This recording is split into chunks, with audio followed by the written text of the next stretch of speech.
slide in a little bit here. Can I get in front? Do you want to get in front?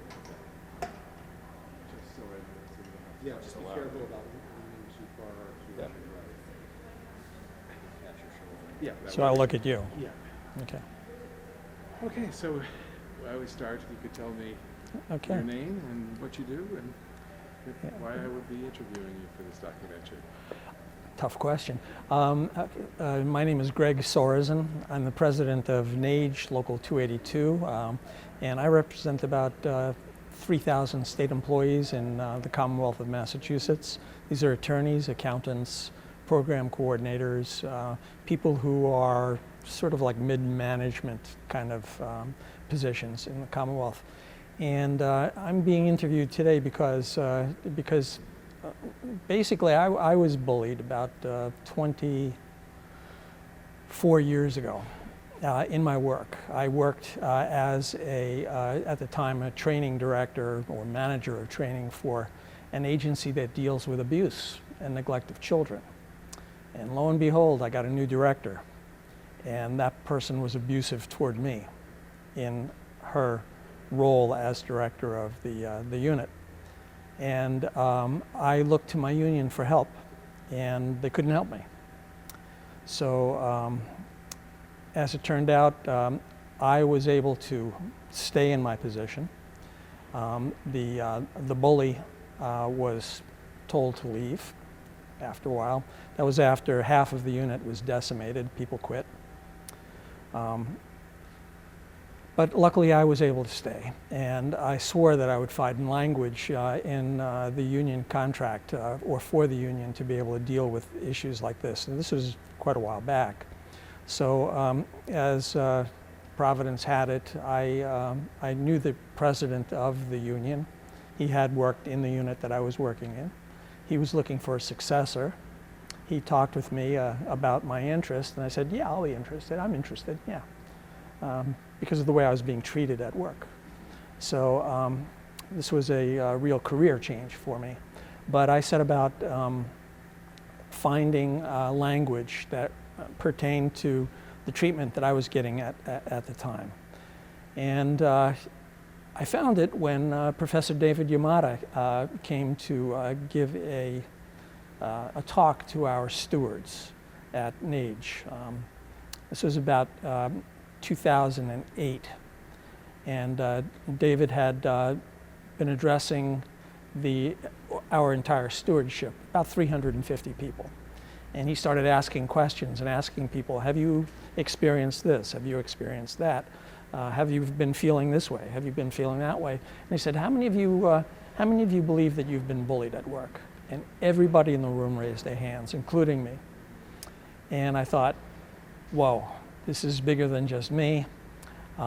David is a professor at Suffolk. He asked the right questions. I got to meet this man. And I immediately after his presentation, this was in a snowstorm in Boston at the time when everybody was rushing to get out from the training. But I spoke with David right there, and we started our friendship. He led me to Gary Namey, who is the director of the Workplace Bullying Institute. And I contacted Gary immediately. And I started working with the two of them about forging language for our contract. So that led to our negotiations with the Commonwealth. And in 2009, I was able to successfully negotiate the first language. It was a new article in our contract about bullying in the workplace. The article is entitled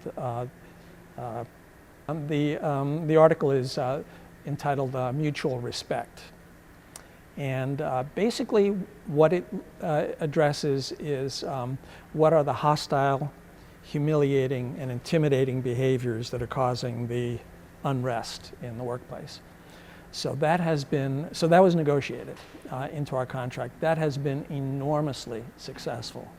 I've been able to help a lot of people through that article.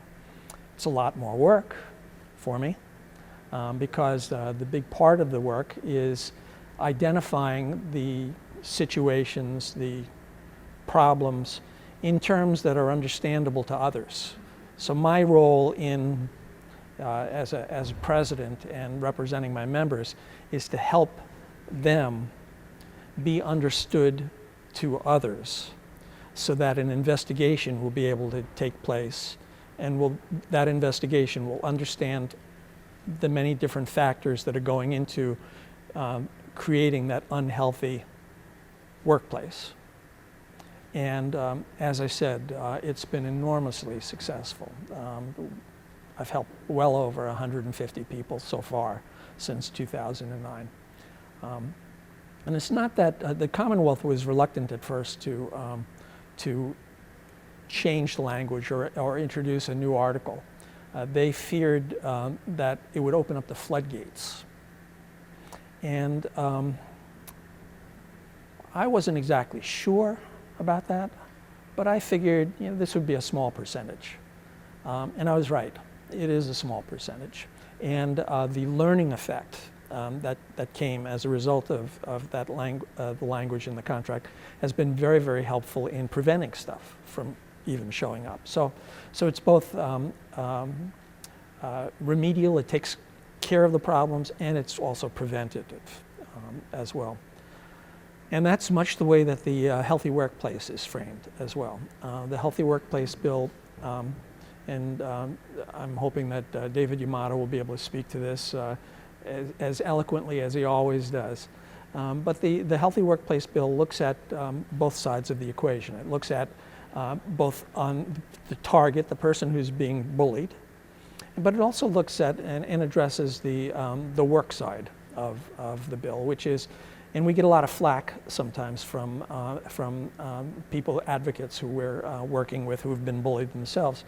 It provides some protections for the employer, so long as they're putting in place policies, procedures, practices that and training that speak against bullying in the workplace.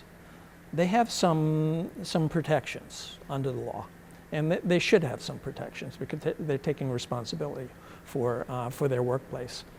It's those employers that don't want to know about it. They want to keep it under wraps. They want to deny the whole thing. Those are the people who should be held accountable, because bullying is extraordinarily harmful to people. I've seen people just, the lights get turned off in their eyes. It's very much a spiritual thing that happens to them. Their spirit is crushed by these people who are exquisite at telling them that they're no good, they were never any good, they can't ever accomplish anything. Why don't they listen? Why don't they pay attention? Why don't they do their job? And the list just goes on, the messages that are given to folks. It's just amazing how harmful these bullies can be. And my experience has been that they will not stop until they're stopped. But they can stop, and they can be made to stop. And perhaps there is some possibility that maybe they could change their ways. But I've come to believe that the bullies that we knew in schoolyard many, many years ago grew up. And they got ahead over the broken backs of a lot of other people. They kissed up and they kicked down, and they made their careers out of doing damage to other people. And they need to be stopped. So we're very hopeful that the Healthy Workplace Bill will start getting infused throughout the country. And right now in Massachusetts, we're pretty far ahead of the curve in getting this through. I'm really hoping this legislative session that it's going to be passed. And if it does, Massachusetts has been first many, many times in the past. And I'm hoping that we'll be first again, and we'll help other states to get the Healthy Workplace Bill passed. Right now, I believe Gary has about 29 other states that have legislation introduced. Poor David, he runs around all over the place trying to help out and move through log jams. But here in Massachusetts, we're really blessed because I've been able to get the power of the union, NAGE, behind us in trying to get this bill passed. Our national president, David Holloway, has been a solid supporter of the Healthy Workplace Bill. He gets it. He understands the value of it. And he's also witnessed the value of having Article 6A, the mutual respect, in our contract. It really makes our union quite unique in helping to serve our members and ensure that they have a healthy workplace. Wow, that's terrific. Rick, can I just scoot up 2 inches to the floor? Yeah, sure. Okay. Great. You covered a lot of territory. I know. Which was great. I'd just like to backtrack a Absolutely. little bit. Could you talk about, if you're comfortable, what did the bullying look like that you experienced? Well, my experience of the bullying, it was I think you could better frame it as abusive supervision. It was very deficit focused. I could do no right. I was always waiting for the shoe to fall. I had been managing a 15-day training program every month for social workers. I would be told to make changes to that program in a split second, to find trainers to do that. So I was being thrown curveballs left and right, and it never seemed to stop, to let up. There was no thought given whatsoever to any sort of rationale behind that, or thought to whether or not these changes to the content would even make sense or be understood. So that was very frustrating. I was denied resources. At the time, computers were just getting into state service, the PC. And I was being denied access to a PC. I ended up buying my own PC, a laptop for myself. Once I got that, then of course I was given other access. I was kept out of meetings that the rest of the administration, the agency, was having on different topics. We were going into the computerization of records and applications for training. I was kept out of that, it was only toward the end that I was pulled in and asked for my opinion. And this highly paid consulting firm gave a dog and pony show about how the system was set up. And they said, "What do you think?" I looked at it and I said, "Who told you to do it this way?" And they said, "Why?" And I said, "Well," and they didn't tell me who it was at first. I said, "Well, you've been led to believe that if you do it this way, that's going to solve all of our problems for registering people for training. But what you've just done is you've created 3 or 4 times more work for everybody involved, because every time a person has to sign up for training, we have to open up an entirely new record. Why the heck didn't you put their identifying number in the first place, in the beginning of the program? That way we would just reopen their program." And they looked at each other, they looked around, and the next thing I knew, I was told, I found out later that it was the director of the program that led them astray. The next thing I knew, the whole project was canceled. And And so that was $1 million of development money that was blown by this person. And yeah, that was one of about 7 programs that she totally ruined. So it was abusive, exclusionary, and I had actually helped her to get into that position by giving the nod to letting her get in. And it seems like it's still somewhat raw, even after all these years, to talk about it or think about it. It never goes away. You know, get a little bit more perspective on it, and but yeah, still very angry. Yeah. And there are other details too, but I wouldn't want to get into that. Sure. No, you also talked about with the renegotiating that you came up with some criteria that describes bullying with practices. Could you tell me a little bit about that? Yeah, well, in negotiating the contract, we wanted to use the Healthy Workplace Bill as our template for the language, and of course, negotiations has to be acceptable to both sides. Mm-hmm. So one of the first hurdles was, well, let's make this language more proactive, more positive, because we don't want to name bullying. We don't want to put bullying down in a contract article. So okay, so we thought about the need for mutuality and respect in the workplace, and so that was part of the negotiations. And then we struggled at the time over the definition. And definition seems to continue to be part of the process of the law, getting the law enacted and getting policies in place and articles negotiated.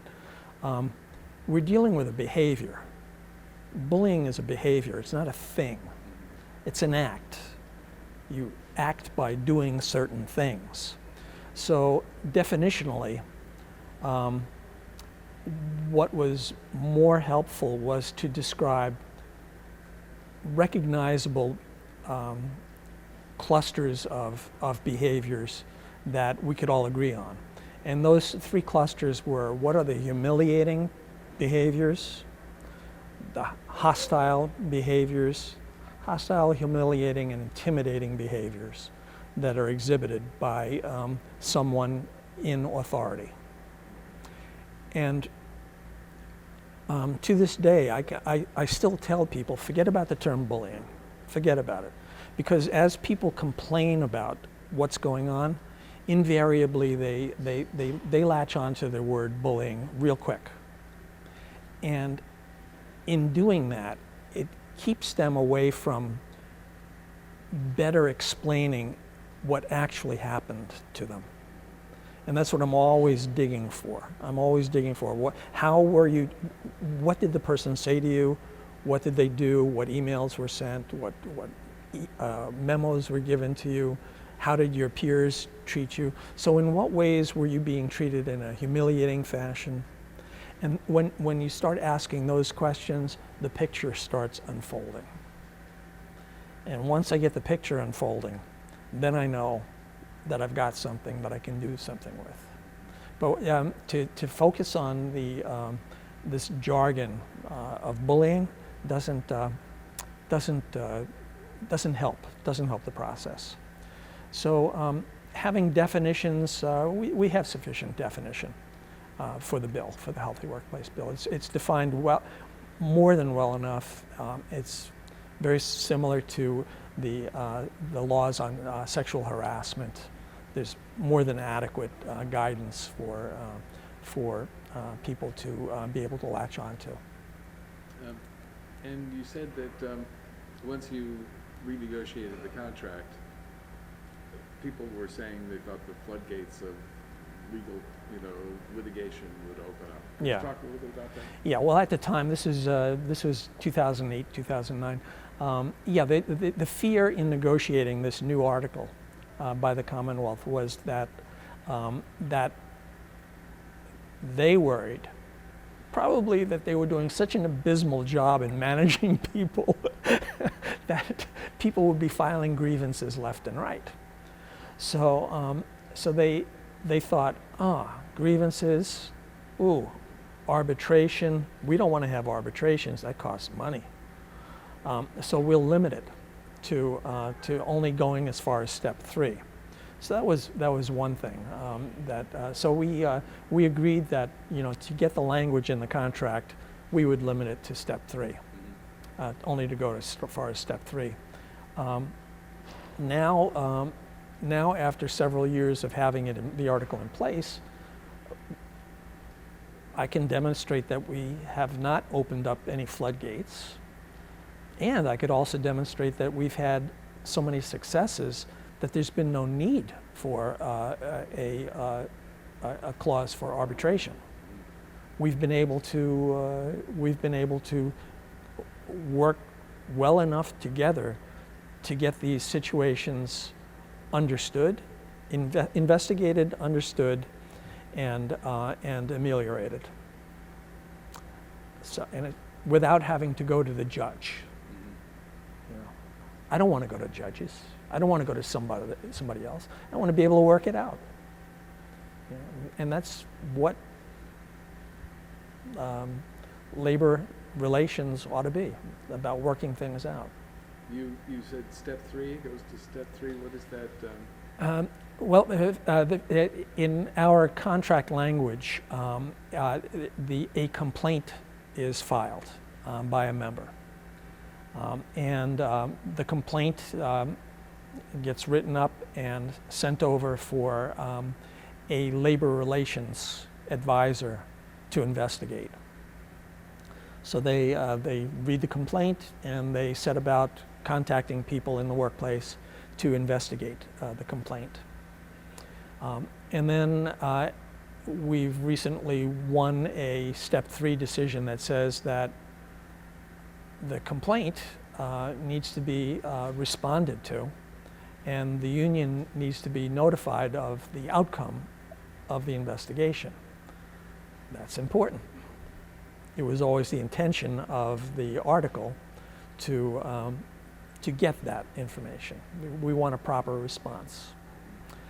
So if for example, the complainant doesn't like the outcome of the investigation and the recommendations that were made as a result of it, they can then immediately file a step 3 grievance hearing, so that their complaint will be heard by a third party. It's still a person in the administration of the Commonwealth. But it provides a yet another objective set of ears to listen to what's going on. So, for example, if I, being someone who gets really into some of these things, for some unknown reasons, I don't know why, but if we didn't get where we needed to go because of the investigation, if we were rebuffed, in other words, what I would plan to do is have a real big dog and pony show at step 3, where I basically kind of subpoena the world and have everybody come in and testify as to what exactly happened, to make it incredibly difficult for anybody who's sane to say, no, there wasn't a problem here. So I will close down a workplace if I have to, in order to get the facts listened to. And the Commonwealth doesn't want that to happen, so they better do an investigation, do their job, and hear the matter and resolve it before more people get hurt and before more work gets slowed down. So it's you know, carrot and stick approach. You mentioned that, and I noticed that when we videotaped before at your office, that there are instances with some pretty hard evidence of how you in particular and your union have saved the Commonwealth money by Yeah. enforcing this anti-bullying initiative that you've taken on. Yeah. Could you share any of that information with us? Sure. Yeah, there was one instance in particular that was pretty egregious. We had a director of IT services in one of the state agencies responsible for implementing this huge changeover to web-based services. So this guy may have had some good technical prowess, being able to figure out and work with other people for changing their IT system. But he had no people skills. And he happened to hire an assistant IT manager who had zero people skills. And this person was cruel, was abusive, was randomly moving people around. Basically what he was trying to do is he was trying to move people out of their jobs, state jobs, and hire in his own people. And he was doing it in such a way that he tried to make people look bad. He was not properly following what was needed to be followed for creating the new sites and infrastructure. He basically wasn't following the mission of the agency, but yet he was very harsh on folks. For example, there was one pregnant member who had some real medical needs and need for having a schedule that she would be able to work through. He went about changing her work schedule and changing it in a way that prevented her from being able to use public transportation. He knew what he was doing. He was just really sadistic, this guy. So now this affected 70 people, and I literally had 70 people yelling and screaming and complaining to me. So I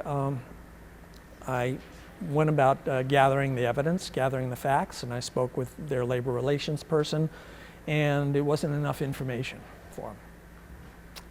I said, okay. So then I went about and I did a survey. And I surveyed all of these folks on what exactly was going on. And I developed a laundry list of problematic behaviors. And when I presented that to the administration, they literally walked the person, they did a perp walk with the guy. They walked him out of the door after that.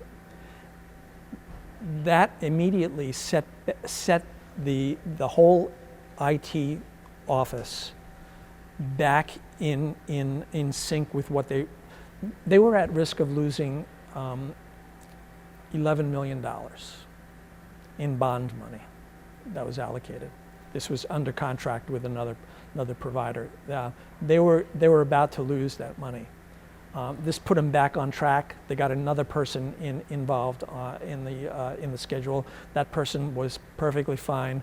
My members knew what they were doing all along, and they just continued on and corrected the problems, and the project finally was resolved.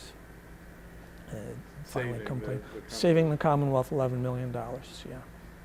Now that doesn't go into any detail at all about how the initial contract was so poorly written by somebody higher up in the administration, but that person has since left. Always it's the union membership who's left holding the bag doing the work, and they were trying to do the work and they were interfered with by this person, by this assistant director, and implicitly the director of the operation. So you're the head of an organization that has taken workplace bullying very, very seriously, and put actionable processes in place. And this seems to be the argument that a lot of people make against a law, is won't everyone do that? So I pose that question to you. So you're in the position where you have done something about it, but yet there are a lot of other unions, companies that don't. Do you think that these people are going to take it on themselves, or do you think it's something that needs to? I don't think. I think it's hard, very hard for people to recognize their limitations and make changes. And for people in power, I think it's particularly more difficult for them. I'm thinking of why there was a need for having legislation in the first place for helping people with disabilities, or responding to people who are being sexually harassed in the workplace. Why did that go on for so long? Why didn't people recognize it? Why didn't they see it taking place? That's why there's a need for the law to be in place, to basically say to the world at large, this is not the way we treat people when they're at work. You don't go to work to be harassed, to be intimidated, to be threatened, to be mistreated, or treated subhuman. You don't go to work for that. You go to work, to do a job that you were asked, if you were interested in doing. That's what you go to work for. Not to be treated as a subhuman and undermined for strange reasons. So that's kind of why there's such a need for the law. Right, yeah, absolutely. And I would expect that if your union didn't have the policies in place, that $11 million would just be gone right now. Yeah, that $11 million would have been gone, and other hundreds of thousands of dollars, and lives and careers would be gone. So there's a cost to the organization, and the cost to businesses is a loss of creativity in the business, flexibility, awareness, and an ability to respond to changing conditions. What bullying does is it causes everyone to start closing down and closing in upon themselves. Sort of like a survival of the fittest, so to speak. I think it's part of our human condition. And I think we need to be better at that. I think we need to pay conscious attention to that. There's an awful lot of denial. Denial ain't just a river in Egypt. So there's a lot of denial that goes in place. But I'm able to show factually that things are happening and that there are costs involved, and places improve, workplaces improve. This is a good thing. I just don't understand why it hasn't been adopted sooner. I'm continually being frustrated. Yeah, I bet. As a union leader, could you talk a little bit about how does this show your union members that there's always something new, there's always something different, there's always something coming up that as a leader you have to always be aware of in order to find ways that your members need to be protected and served? Well, I think part of leadership is to pay attention to trends and pay attention to needs, to simply listen, basically. That's leadership. leaders listen. Good leaders listen. Bad leaders don't listen. Bad leaders tell. So that's leadership 101. With regard to bullying in the workplace, I mean, NAGE is really on the cutting edge of this. I've brought this to NAGE. NAGE has in turn reciprocated and helped to develop and refine and support and shepherd this along. And for the right reasons, because we firmly believe that this is not just for union people, this is for everyone. All working people, men and women, need to be protected in this way. Sort of like all people deserve to have a weekend, you know, or all child labor is bad. This is like all bullying in the workplace is bad, and for all people. So you know, we get that, we understand that. I won't speak to, I can't speak to other unions, but I do know that Mary Kay Henry, who's the international president of the SEIU, she gets it.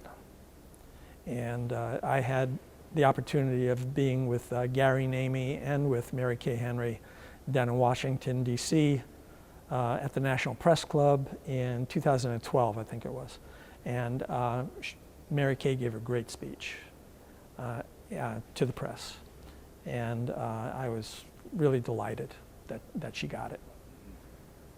Yeah, so anything that we can do, you know, like this to get the awareness going and to help people to understand that it's okay to have laws against bullying.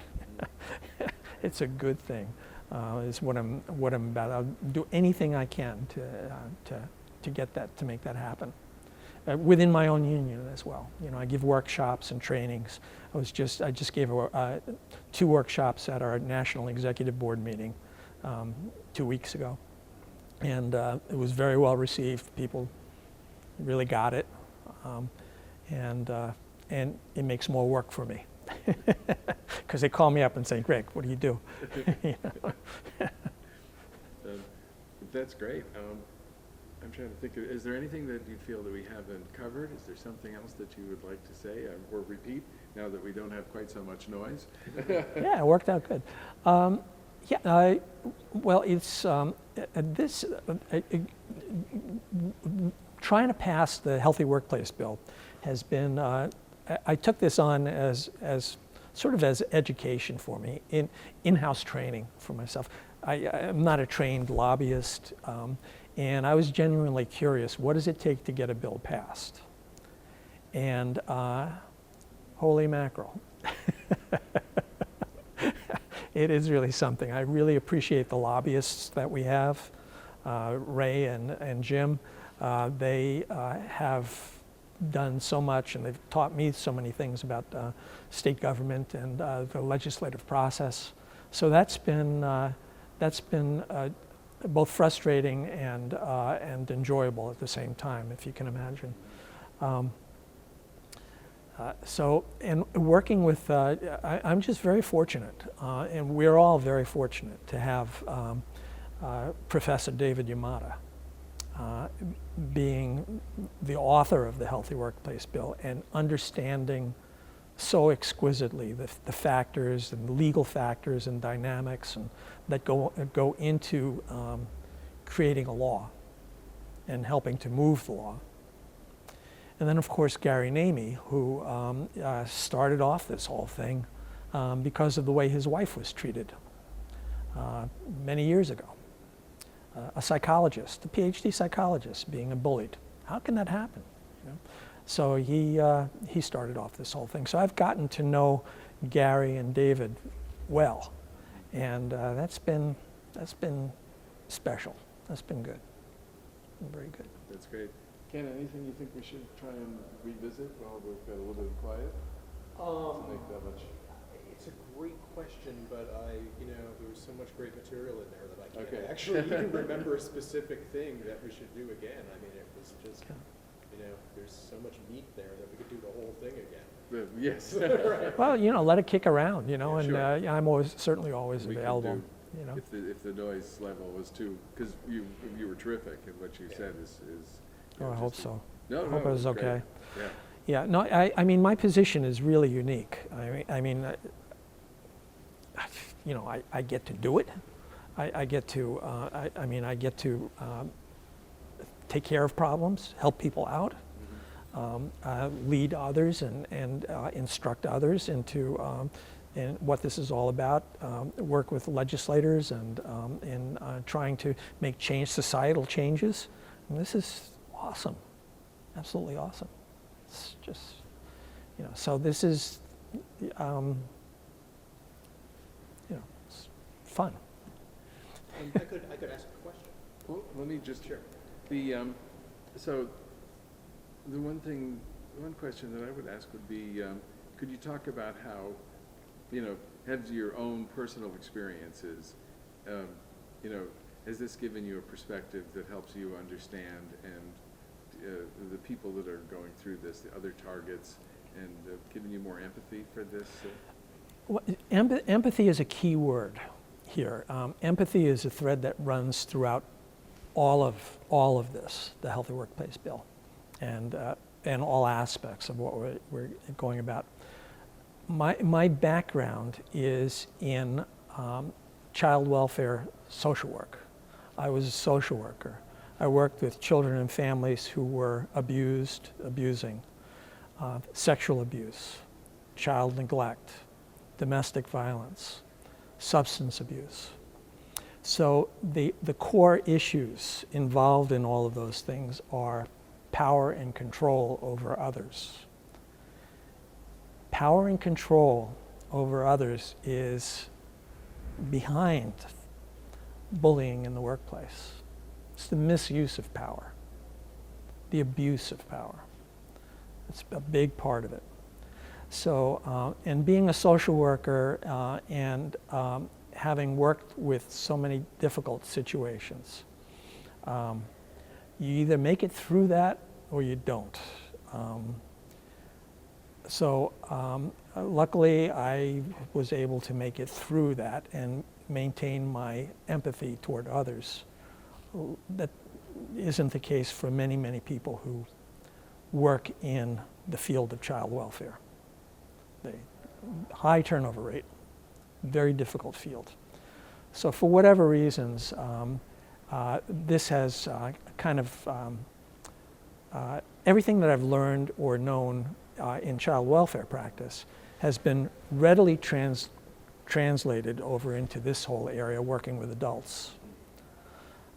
It gives me really great understanding of both the systems issues, the dynamics that are going on within the workplace and within the individuals. So I have a leg up on a lot of people with this.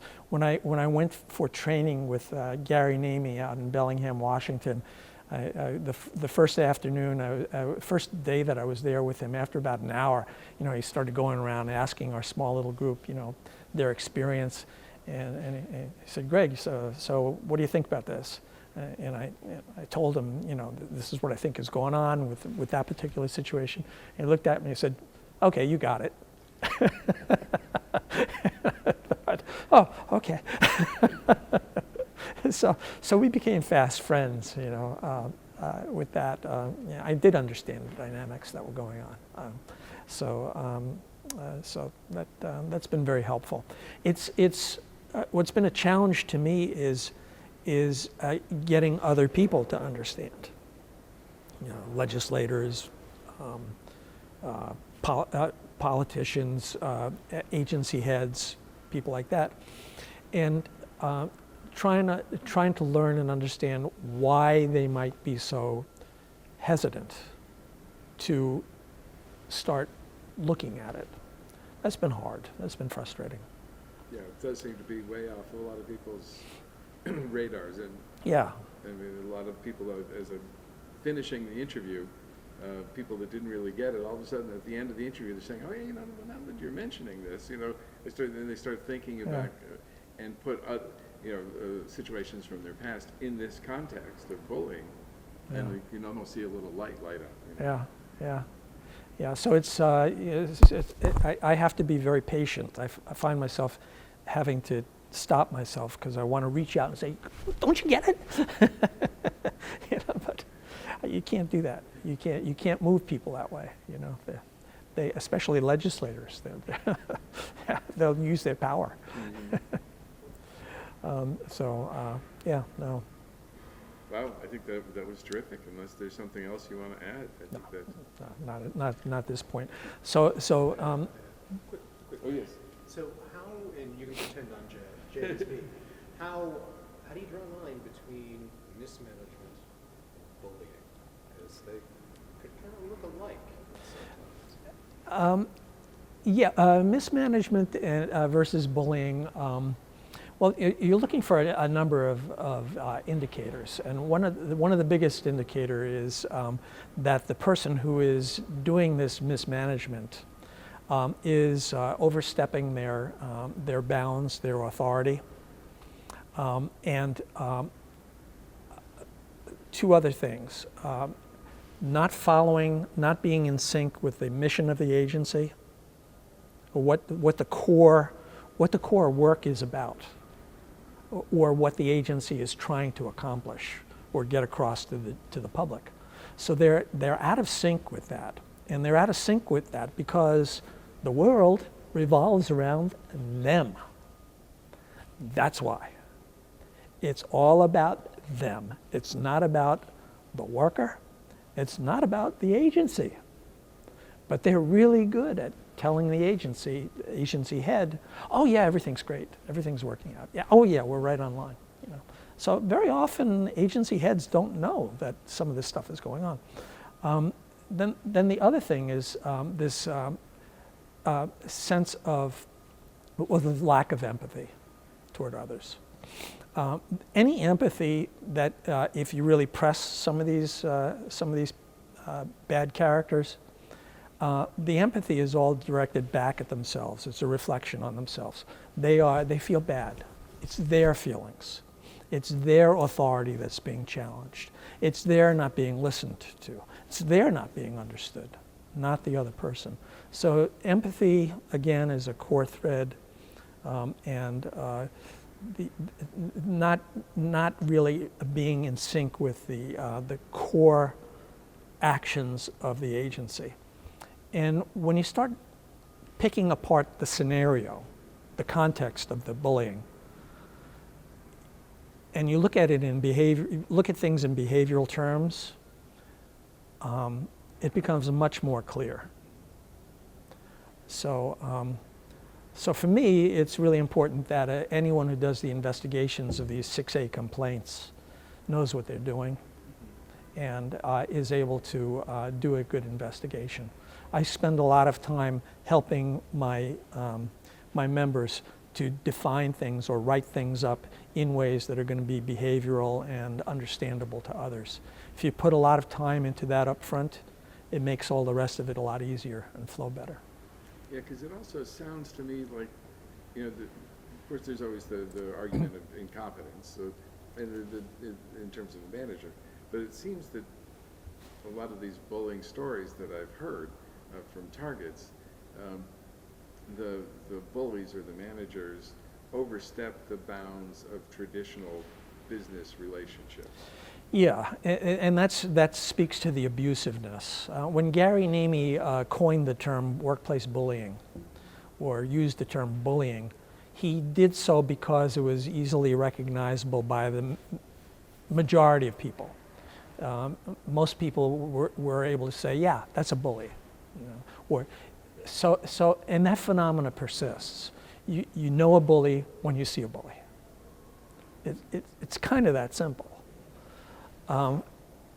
Yet definitionally, what we need to do is we need to show that in stark terms, so that Joe Schmo will be able to understand it. Right. So using simple language and descriptive language, And I'm like a broken record with that, you know, because you know, people just, they don't generally converse like that, you know.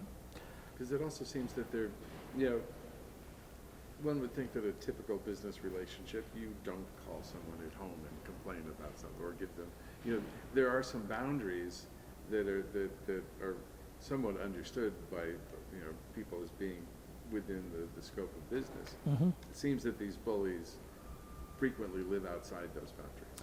Yeah, life on their own terms, and life to suit them and their ego, and and as I had said earlier, some of these people have exquisite skills in being able to manipulate and control others. In fact, I came to learn that there is a book that was published. What a great society we have. The book is entitled "What We Can Learn from Psychopaths."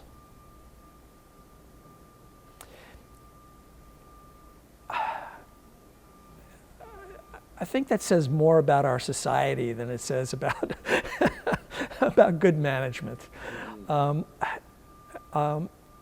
And indeed, there's probably a large number of almost psychopaths from the book of the same title, Almost a Psychopath.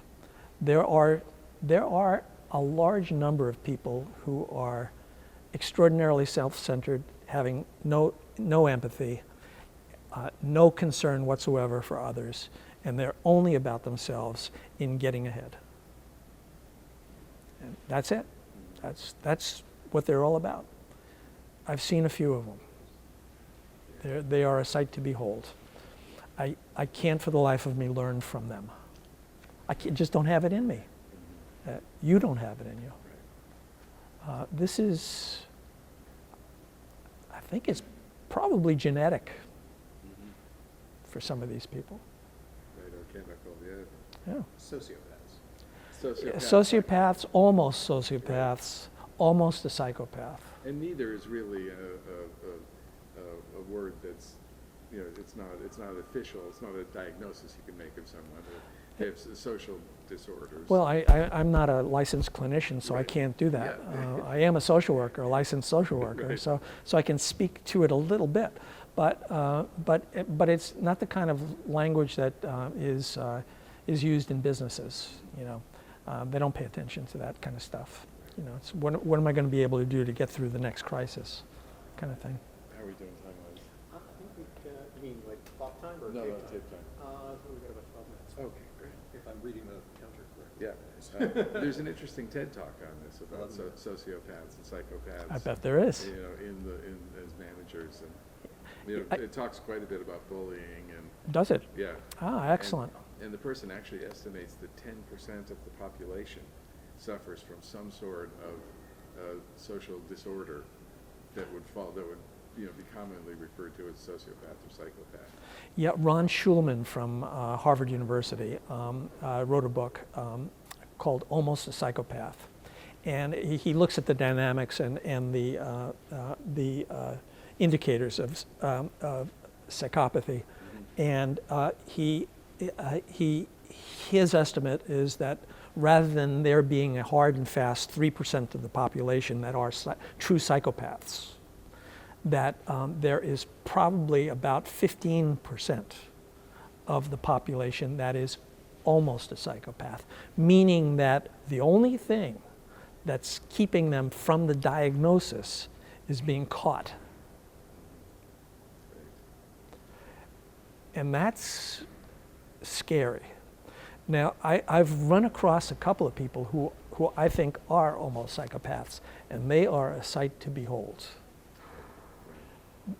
If you can imagine, all of their thinking is focused on controlling everyone else around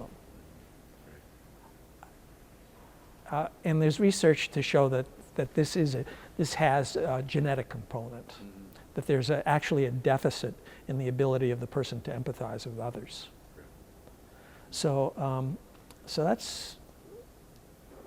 that fits in with what I said, about people who act this way need to be stopped. They won't stop until they are stopped. Right. So it's a little bit self-reinforcing there, the Mhm. research. And these things need to be legislated because there isn't any other way that they're going to stop or be stopped. No, right. Yeah, sometimes people, you may run across in some of your interviews, you may run across bullies who are described, people who are described as bullies, who found their niche in the organization, and they had particular skill sets that were valued by the key administrators. If a person finds themselves in that kind of a scenario, they have a tough road. They're in a tough position. They're going to probably end up having to leave the organization. The law would provide some protections there, because the organization would have to have policies in place and have some training in place, and there would be some awareness, some light shown on these kinds of people.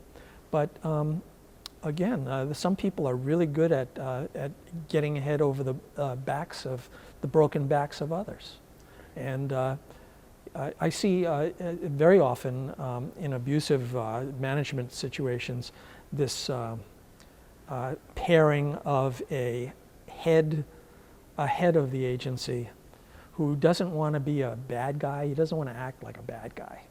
He just wants to be the nice, all-knowing boss who's knows what needs to be done, but they hire someone invariably, or someone finds them who is just a mean-spirited control freak who does the dirty work, the heavy lifting for this guy. So you have this kind of pattern that happens often enough.